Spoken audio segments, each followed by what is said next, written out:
तर ठीक आहे पहा, आपला जो टॉपिक आहे, चॅप्टर आहे आपला, तो आहे mechanical properties of fluid. Okay, या चॅप्टर मध्ये आपण आज जो पॉइंट डिस्कस करणार आहोत तो आहे हायड्रोस्टॅटिक पॅराडॉक्स. मिनिंग समजून घ्यायचं आहे तुम्ही. हायड्रोस्टॅटिक याचा अर्थ काय, ही एक ब्रांच आहे फिजिक्सची, जिथे आपण काय करतो, जे फ्लुइड आहे स्टॅटिक कंडिशनला असताना, म्हणजे रेस्ट कंडिशनला असताना आपण जो स्टडी करतो त्याला आपण काय बोलतो, हायड्रोस्टॅटिक. ठीक आहे, मग स्टॅटिक कंडिशनला ज्यावेळेस फ्लुइड आहे त्याचं पॅराडॉक्स नेचर आपल्याला डिस्कस करायचं. पॅराडॉक्स नेचर याचा अर्थ असतो पहा, एखादी गोष्ट थेरोटिकली पॉसिबल आहे पण प्रॅक्टिकली पॉसिबल नाहीये. ठीक आहे, म्हणजे किंवा एखादी गोष्ट ऍक्च्युअली जो सांगतोय, ठीक आहे ना, पॅराडॉक्स इन जनरली आपण काय बोलतो बघा, एखादा व्यक्ती एखादा सांगतो पहा हे असं करत जा, पण ऍक्च्युअली तोच तो ओबे करत नाही, तोच तो फॉलो करत नाही, त्याला आपण बोलतो पॅराडॉक्स नेचर. ठीक आहे ना, म्हणजे एखादा व्यक्ती सांगतो नियमित व्यायाम करत चला, ठीक आहे, सकाळी लवकर उठत चला, ठीक आहे, पण ऍक्च्युअली जो व्यक्ती सांगतोय तुम्हाला तोच तसं करत नाही, त्याला आपण पॅराडॉक्स नेचर म्हणतोय. ठीक आहे, मग इथं पहा आपल्याला ऍक्च्युअली हायड्रोस्टॅटिक पॅराडॉक्स काय ऍक्च्युअली ते डिस्कस करायचे. ठीक आहे, तर कोणत्याही प्रकारचा वेळ वाया न घालवता आपण आपला पॉइंट डिस्कस करू. Okay, that is the hydrostatic paradox. Okay, आता हायड्रोस्टॅटिक पॅराडॉक्स ही कन्सेप्ट समजण्यासाठी तुम्हाला एक फिगर कन्सिडर करून चालू लागेल. ती फिगर पहा तुमच्या स्क्रीनवर तुम्हाला दिसते. ठीक आहे, या फिगर मध्ये आपण 4 वेसल्स दाखवलेत, A vessel, B vessel, C vessel आणि डी वेसल. फिगर जर व्यवस्थित समजली तर याचा जो एक्सप्लेनेशनचा जो पार्ट आहे तो देखील समजायला काही अवघड नाहीये. ठीक आहे, ऍक्च्युली पहा इथं पॅराडॉक्स हा वर्ड का आला. ठीक आहे ना, आता पहा, ए वेसल असेल, बी वेसल असेल, सी वेसल असेल किंवा डी वेसल असेल, या चारही वेसलचा जो शेप आहे तो वेगवेगळा आहे. ओके, प्लस दुसरी गोष्ट म्हणजे या चारही वेसल मध्ये पहा, म्हणजे इथपासून इथपर्यंत हे बघा, हा इथपासून तर हे वरचं बोलतोय मी, याच्यामध्ये जी लिक्विडची अमाऊंट आहे ती देखील वेगळी आहे. याच्यामध्ये देखील इथपासून इथपर्यंत जी अमाऊंट आहे ती वेगळी आहे, इथपासून इथपर्यंत जी अमाऊंट आहे ती वेगळी आहे. याचा अर्थ बघा, जर अमाऊंट वेगवेगळी असेल याचा अर्थ या लिक्विडचं जे वेट आहे, जो फोर्स आहे, ठीक आहे ना, इथं फॉर एक्झाम्पल एखादा इमॅजिनरी क्रॉस सेक्शनल एरिया म्हणा, ठीक आहे, इथं जो फोर्स असेल तो पण प्रत्येक एरियावरती काय असेल, वेगवेगळा. आणि या वेसलचा, प्रत्येक वेसलचा इथला जो एरिया असणार आहे पहा, मी एरो दाखवतोय पहा, इथं असेल, इथं असेल किंवा इथं असेल, यांचा जो क्रॉस सेक्शनल एरिया आहे तो देखील काय असणार, इथं वेगवेगळा असणार आहे. मग पहा इथं फोर्स कोणता असणार आहे समजून घ्या, या लिक्विड कॉलमचा वेट हा झाला इथं फोर्स, इथं झाला याचा एरिया, प्रत्येकाचा फोर्स वेगळा असणार आहे, कारण इथं एम जी म्हणजे वेट आहे जे लिक्विड कॉलमचं ते वेगवेगळं आहे आणि एरिया देखील काय वेगवेगळा. जर तुम्ही थेरोटिकली विचार केला, ठीक आहे ना, काय व्हायला पाहिजे की इथं जो प्रेशर क्रिएट होणार आहे, फोर्स अपॉन एरिया, तो काय आहे बघा, इथं फोर्स वेगळा आहे, एरिया वेगळा आहे, इथं फोर्स वेगळा आहे, इथं एरिया वेगळा आहे. ठीक आहे ना, कारण इथं एम जी प्रत्येकाचा वेगवेगळा आहे आणि एरिया पण प्रत्येकाचा वेगवेगळा आहे.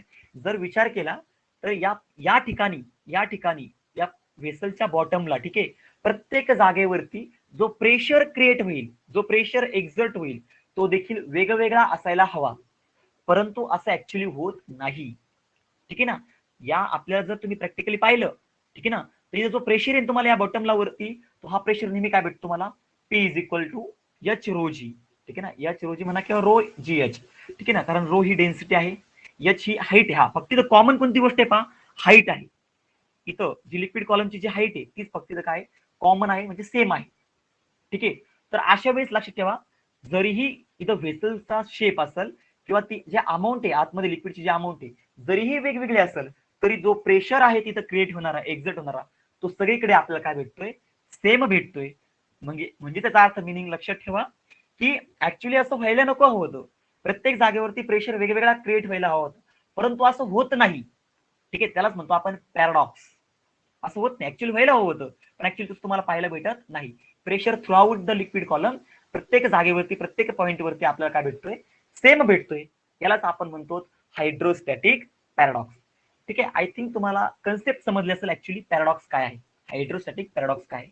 ठीक आहे, ही जी हाईट आहे एच काय हाईट, म्हणजे ती ऍक्च्युअली ती राईज झालेली हाईट आहे किंवा ती लिक्विड कॉलमची जी लेव्हल आहे ती एच आहे.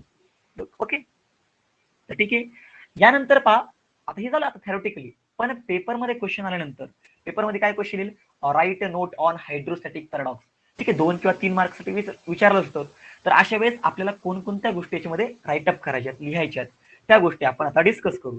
हे जे आता मी बोललो ना, म्हणजे काय आपण काय करायचंय पहा, आपण 4 वेसल घेतले ए बी सी डी नावाची. ठीक आहे, ह्या 4 वेसलपैकी एका कोणत्याही वेसलमध्ये काय करायचं, तुम्हाला लिक्विड पोअर करायचे, ओतायचे. ठीक आहे, इथं होता किंवा इथं इथं कोणत्याही वेसलमध्ये पोअर करा अशा वेळेस लिक्विडची जी लेवल आहे ती प्रत्येक वेसलमध्ये तुम्हाला काय भेटेल पाहायला, सेम भेटेल. ठीक आहे. आणि अशा वेळेस जो प्रेशर पण क्रिएट होतो तो पण काय भेटतो, सेम भेटते. ठीक आहे. एच रोजी भेटतो आपल्याला तो. ठीक आहे. मग ऍक्च्युली पेपरमध्ये आल्यानंतर आपल्याला कसं लिहायचंय हेच आपण आता एक्सप्लेन करणार आहोत. ठीक आहे. तर नेक्स्ट स्लाइड पहा. ठीक आहे. एक्सप्लेनेशन पाहणार आहोत आपण हायड्रोस्टॅटिक पॅराडॉक्स. तर यामध्ये लक्ष ठेवा, पहिला पॉईंट ऍक्च्युली डायग्राम काढायचा. जो ऍक्च्युली आपण डायग्राम आता जी पाहिली तीच डायग्राम इथं काय करायचं तुम्हाला काढायची. ठीक आहे. दुसरा पॉईंट तुम्ही कन्सिडरेशनचा लिहिणार. ऍक्च्युली तुम्ही त्याच्यामध्ये काय काय कन्सिडर केले. ठीक आहे ना. तर पहा तुम्ही काय काय कन्सिडर केलंय. Consider interconnected vessels A B C D as shown in above figure. आता जी डायग्राम दाखवली ना, म्हणजे वरती जी डायग्राम दाखवली त्यामध्ये तुम्ही एक इंटर कनेक्टेड वेसल्स पाहिले, जे वेसल्स एकमेकाला कनेक्टेड आहेत. कोणकोणते वेसल ते, ए बी सी डी असे वेसल तुम्ही दाखवलेत. ठीक आहे. हा पहिला point, consider interconnected vessels A comma B comma C comma D as shown in above figure. Next point we have to write. Okay, this is when liquid is poured in any one of the vessel, it is noticed that level of liquid in all vessel is same. दुसरा point तुम्हाला असं लिहायचंय. आता काय करायचंय आपल्याला, किंवा ज्या वेळेस आपण काय करू, लिक्विड पोअर करू. कशामध्ये पोअर करू, ह्या 4 वेसल पैकी एका कोणत्याही वेसल मध्ये काय करू आपण, ते पोअर करू, ओतून देऊ. पोअर याचा तो ओतून देऊ. अशा वेळेस वी नोटीस दॅट आपल्याला काय पाहायला भेटतंय पहा, level of liquid in all vessel is same. प्रत्येक वेसल मध्ये लिक्विडची लेव्हल आहे ती काय आहे, सेम आहे. हा झाला दुसरा पॉईंट. मग थर्ड पॉईंट तुम्ही काय लिहिणार पहा, हे जे ऑब्झर्वेशन आहे ना, प्रत्येक याच्यामध्ये लेव्हल मध्ये काय असणार आहे, किंवा प्रत्येक वेसल मध्ये जे लेव्हल आहे लिक्विडची ती जी लेव्हल आहे ती सेम आहे. ही जे ऑब्झर्वेशन आहे ते आश्चर्यकारक आहे, प्रिफ्लेक्सिंग आहे. ठीक आहे ना. This observation is perplexing. Actually लिक्विडची जी लेव्हल असते ना ती रेडियस वरती डिपेंड असते. रेडियस जेवढी कमी असेल तेवढी लेव्हल जास्त असते. परंतु याच्यामध्ये रेडियस प्रत्येकाची वेगवेगळी आहे, डायमीटर प्रत्येकाचा वेगवेगळा आहे, तरी देखील याच्यामध्ये जी लेव्हल आहे लिक्विडची ती सगळीकडे काय आहे, सेम आहे. म्हणजे ही आश्चर्यकारक गोष्ट आहे. दिस ऑब्झर्वेशन इज प्रिफ्लेक्सिंग बिकॉज हा का, vessels have a different shape.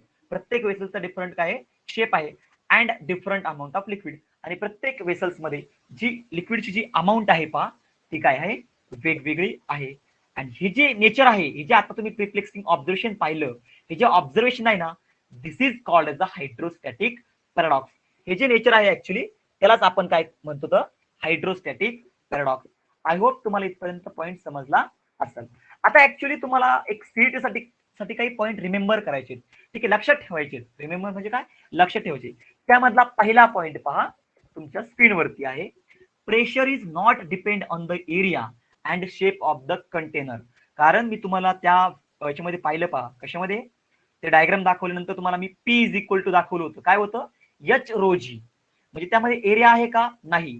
ठीक आहे. म्हणजे त्या एरियावरती डिपेंड नाही. प्रेशर सगळीकडे सेम आला. कधी सेम आला, प्रत्येकाचा एरिया वेगळा होता, शेप वेगळा होता कंटेनरचा, तरीही प्रेशर सगळीकडे काय होता, सेम होता. म्हणजे हा जो प्रेशर इथं क्रिएट होणार आहे तो एरियावरती आणि शेप वरती डिपेंड नाही, कुणाच्या, कंटेनरच्या, व्हेसलच्या. ठीक आहे, तुम्ही असं इथं बोलू शकता. सेकंड पॉईंट तुम्हाला एक रिमेंबर लक्षात ठेवायचा आहे, तो म्हणजे पहा. Okay, second point, pressure is depend. Pressure कशावरती डिपेंड नाही पहा, इथं आता पाहिलं आपण. It is not depend on. कशावरती डिपेंड नाही, तो एरिया आणि शेप वरती डिपेंड नाही. मग कशावरती डिपेंड आहे पहा, तर तो डिपेंड आहे त्या लिक्विडच्या हाईट वरती. कारण हाईट प्रत्येकाची सेम आहे. जर कमी जास्त असते ना तर प्रेशर इथं वेगवेगळा असतं. ठीक आहे बघा, pressure is depend on the height and density of fluid or liquid. ते जी लिक्विड आपण पोअर केलं त्याची डेन्सिटी आणि त्याची जी हाईट आहे, त्या लिक्विड कॉलमची जी काय आहे हाईट आहे, त्यावरती हा प्रेशर काय असतो, डिपेंड असतो. आय होप तुम्हाला इथपर्यंत समजलं असेल. ठीक आहे. हा पहिला पॉईंट पाहिला, pressure is not depend on the area and shape of the container. Second point पाहिला आपण, pressure is depend on the height and density of liquid.